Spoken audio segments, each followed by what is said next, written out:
to the CRI YouTube channel. My name is Shannon and I am one of the wing women that this channel has brought to you. Today I have an amazing guest, Holly Slice, and she is an entrepreneur and enthusiast of music and devotes her time to give private piano lessons, professional performances, music therapy, church worship, and she also does clinical supervision here at Charleston Southern University, where she got her bachelor's in music therapy and minored in psychology. So Holly, thank you so much for joining us. I know I said a few things about you, but please tell the viewers a little bit more about yourself. Absolutely. So originally I am from the upstate of South Carolina. I grew up in the Greenville area, and I grew up in a really musical family. My dad plays multiple instruments. My mom was the church organist, and I just had a lot of experiences growing up that I feel like helped shape me and led me in the direction of music therapy. So I discovered music therapy my senior year of high school. I had always wanted to be either a pediatrician or a music teacher, and then I heard about music therapy, and it was like the perfect blend of both medical and music. And so I looked into what colleges offer music therapy. I ended up at Charleston Southern and got my bachelor's degree. From there, I went on to use music therapy full-time in the inpatient psychiatric setting and kind of did the 9-to-5 job before becoming an entrepreneur. So. That's great. Before we talked about setting this interview up, I kind of mentioned the topic I wanted to talk about, which was the entrepreneurial spirit that Gen Z has and also being a woman in business. So the first question I want to ask you is, what made you take your love of music and turn it into a business? So as I was working in the hospital setting and inpatient psych, I also was performing on the side. And very quickly, I was having to turn away a lot of work because having a 40-hour work job, it didn't allow me much flexibility to add in other things that I was interested in. And simultaneously, I was making referrals. So people would call and say, I'm not available, but so-and-so is great. And I already kind of knew a good team of people. So I just started working less in the hospital and picking up more performance-specific opportunities and began building that team. I think Charleston already has a very strong appreciation for the arts, and so it's a great place to be able to begin a music-based business. And then I already had a lot of musicians I knew that were interested in doing more performances, but weren't really interested in the marketing business side of things. And so it just seemed like a no-brainer thing to do. That's great. Yeah. So I also want to know, what was the most challenging and what's the most rewarding part of owning your own business? So the most challenging for me, hands down, is just having time management. So when I was working a 9-to-5 job, I clocked in, I clocked out. When I was home, I was able to be fully present and not have to think about work and just save it for the next day. I heard one time at a business conference, the great part about being a business owner is flexibility. You get to choose which 80 hours you work in a week. Yeah.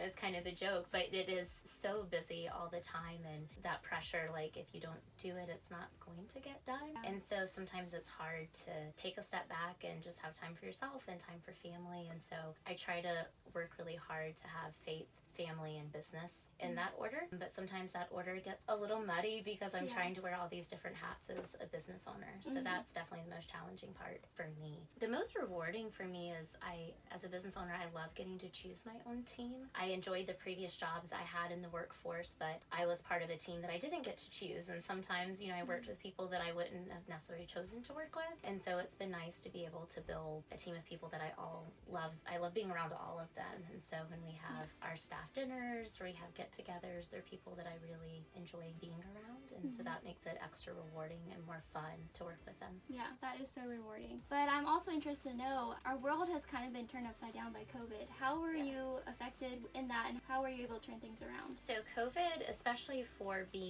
my business, I don't even know if I mentioned the name earlier, it's Low Country Pianist and Company. So we're a performing company, and we have about 20 musicians, harp, piano, violin, guitar, vocals, and we perform for weddings, funerals, parties, a company for the school systems. And so when COVID hit, a lot of weddings were automatically rescheduled. So I had 1 week between March and May, we had over 25 weddings we were supposed to have, and all 25 of them were being rescheduled basically the same day. I'm getting call after call from brides saying, we have to reschedule. And the retirement communities obviously had to shut down because their residents were at risk, and all of the school systems, the choirs couldn't sing. And it was something as a musician I never saw coming, because I said, I'm so diversified. I'll never not have work, because I'm like, we're in the school systems and retirement, we work with brides, I'll always have work. Yeah. And then COVID hit, and that was not the case.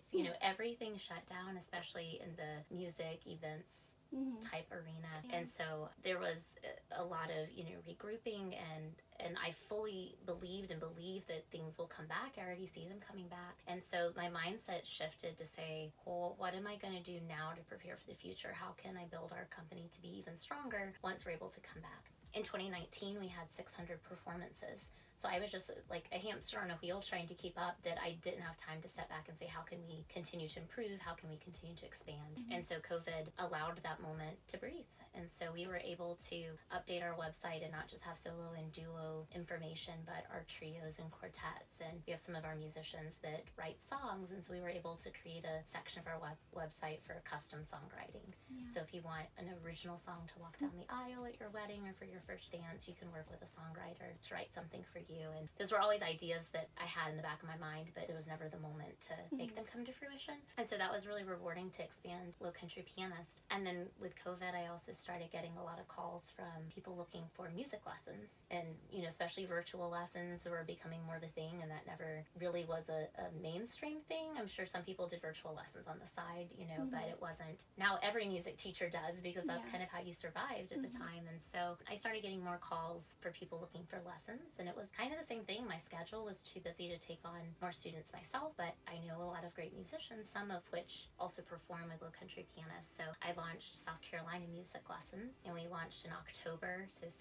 months ago, and we've had already 70 plus students join the company. And so COVID in a lot of ways has been great for my businesses, because it's allowed my original business, Low Country Pianist and Company, to be bigger and stronger as we move forward. Plus launched a new baby that I think is going to be great, and we're going hopefully more statewide soon. Right now we're in the Low Country, but we're going to have Midlands, Upstate, and PD branches soon too. So that is so exciting and so good to hear too. And that's such a great mindset to have, especially in a pandemic, is how can I make my business better, and what more can I do to expand on my business? So I love that outlook. I know you kind of mentioned this before, but you love that you were able to choose your team, and how before you weren't really able to do that. So I just wanted to ask, how important is it for you as a woman in the workplace to be inclusive of other women in your leadership? That's a great question. So I've definitely seen, as a woman, if I'm going to like a chamber event or a business event, sometimes I feel like it's a little harder for me to have a voice at the table and to be respected. And I think not only because I'm a woman, but when you say I work in music full time for a living, I think sometimes there's a stigma that goes along with like, a starving artist or musician. It's like, does she really do this? And so I've had to,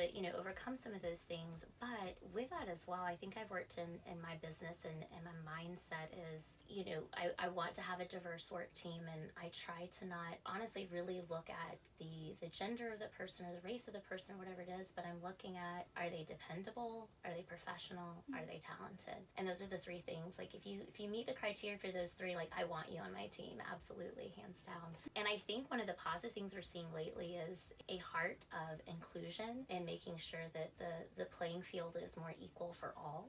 And I think that's really important. I've almost seen a shift in some ways that benefits me that I don't necessarily personally like for myself. So like in the wedding industry specifically, there are now online like filters, so you can click like I want a woman owned business, or so it's based on gender, it's based on race, and in some ways that benefits me as a business owner, obviously, and as a woman business owner, especially since I'm one of the few women business owners in the music industry in our area. But then part of me, I see it and I'm like, I want to be viewed equally, and I hope we can get to a place where I'm not even being chosen because of that. I just want to be chosen because I'm professional, I'm dependable, and I'm talented. And so I want that to speak even more than my gender. I love that. That's so good. So it has become more and more evident that Gen Z individuals are wanting to start their own businesses, and some might even go as far to say that Gen Z is the most entrepreneurial spirited generation we have yet to see. So with that said, what advice do you have for those in this generation who want to start their own business?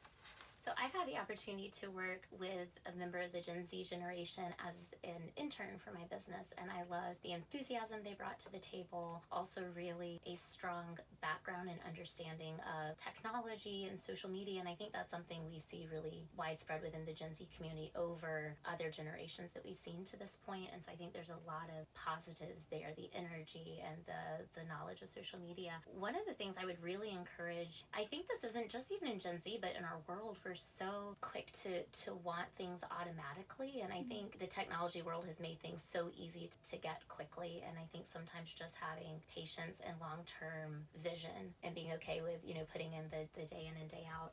And with being on social media, I feel like too, a lot of our relationships can be over email or over text or over social media messages or whatever it is, and having more opportunities to interact with people in person, having those good soft skills as you come to the table. And then also just really increasing, for a future entrepreneur, increasing the opportunities you have to get to know other business owners and build a sense of community even when you're younger. And so for me, when I was in college at 18 years old, I had a clinical for music therapy. And so part of the music therapy undergrad is going in the community, getting hands-on experience. And I worked with, my supervisor was Claire, and Claire, I worked with her just once a week for like an hour when I was 18. Well, then fast forward to 21, 22, I needed a full-time internship to complete my undergraduate work, and I needed 6 months full-time in a hospital setting. Well, I ended up becoming Claire's intern, and she remembered me from that 1 hour a week during the semester 3 years previously. After I finished my 6-month internship, I ended up becoming her employee or her colleague and working on an equal field with her in the hospital setting. And she told me at that point, she said, when you came in at 18, I went home and told my husband I wanted to be coworkers with you one day. Oh my God. And I had no idea, like as an 18-year-old, like I was just trying to get my, stuff done for school and, did my best, but I never had on my radar, like, this might be my job one day and she might be my coworker. Like that wasn't something I thought of. And then really coming full circle, the hospital program let go, unfortunately, of the music therapy program there. And I had started Low Country Pianist and also South Carolina music lessons, and Claire now works for both of those companies. And so it went from me being her student to her intern to her colleague to now she's one of my team members. And so I think as you build relationships as a young person, you never know where those relationships will take you, and every relationship with each person you meet is really important. Yeah, that is so good. Well, Holly, thank you so much for joining us and the amazing insights you gave for Gen Z and entrepreneurship and just being a woman in business. I loved what you had to say. Be sure to like and subscribe to our channel and follow us on Instagram and Twitter at Research Institute. Comment down below what you would like to see, and we'll see you next time. Thank you.